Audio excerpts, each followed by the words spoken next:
Donc voici la pâte que je vais utiliser. C'est donc la 204 de chez Fimo Effect.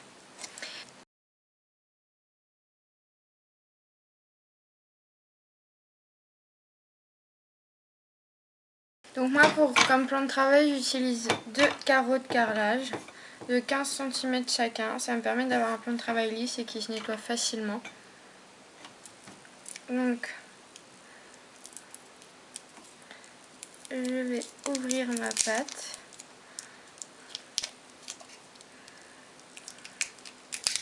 Alors j'ai choisi rose, oui je sais, pour faire une rose, mais vous pouvez évidemment choisir n'importe quelle couleur, même faire des marbrés ou des mélanges de couleurs. Ce sera encore plus joli. Mais pour un premier essai, je voulais commencer doucement. Voilà, c'est ouvert. Tac. Donc je vais découper ma pâte, après je vais la malaxer.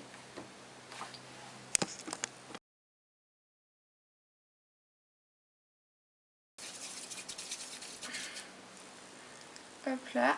Donc vous faites, une fois que vous avez malaxé votre pâte, et surtout que vous êtes bien lavé les mains avant, vous faites un petit boudin pour pouvoir aller bien jusqu'au fond. Et de toute façon après la pâte ça se répartir, donc vous appuyez comme ça sur le dessus. Ça va répartir la pâte sur tout le moule. Et après vous appuyez un coup à droite, un coup au milieu, un coup à gauche. Puis pareil dans l'autre sens. Il faut bien appuyer et surtout pas dans l'autre sens, sinon vous allez déformer le dessin. Donc vous appuyez comme ceci, avec la paume de votre main. Et avec les doigts c'est plus précis, ça permet d'aller bien dans les creux de la rose.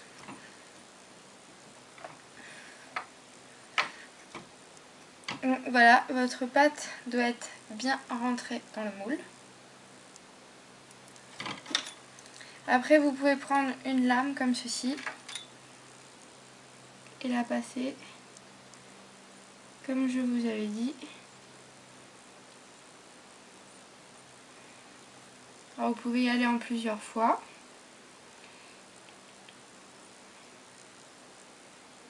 Alors n'appuyez surtout pas, sinon vous allez découper votre moule. Ce serait vraiment dommage.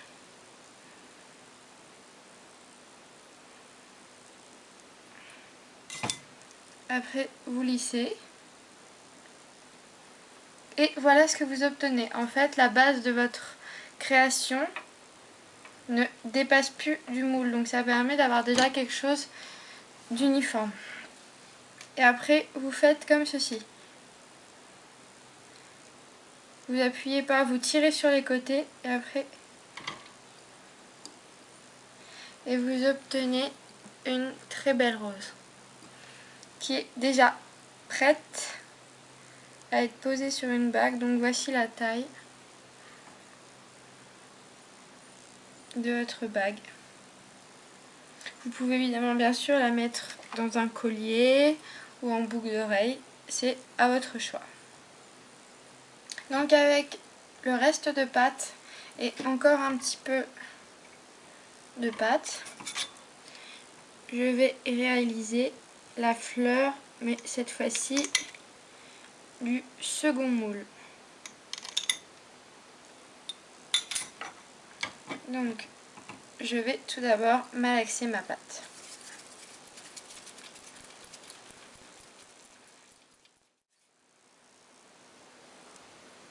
Donc voici, ma pâte est malaxée.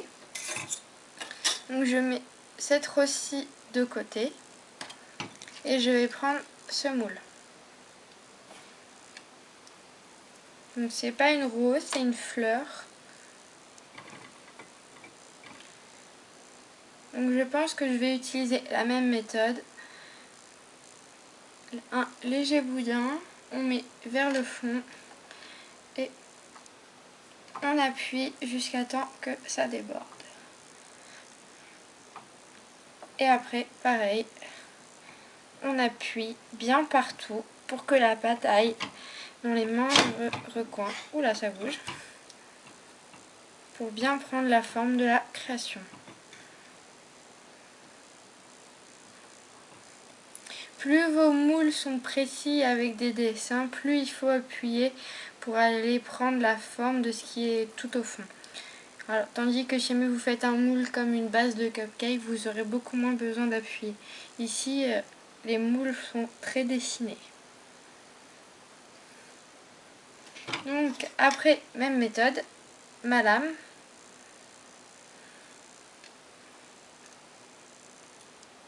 Alors comme le moule est un peu plus rigide, c'est plus facile pour découper.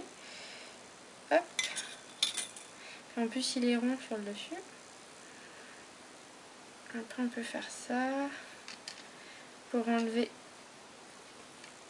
ce qui dépasse. Hop, je récupère les chutes. Donc voici ce qu'on obtient. Après vous pouvez bien sûr lisser pendant que c'est dans le moule, c'est beaucoup plus facile. Ça évite de déformer l'arrière de la créa.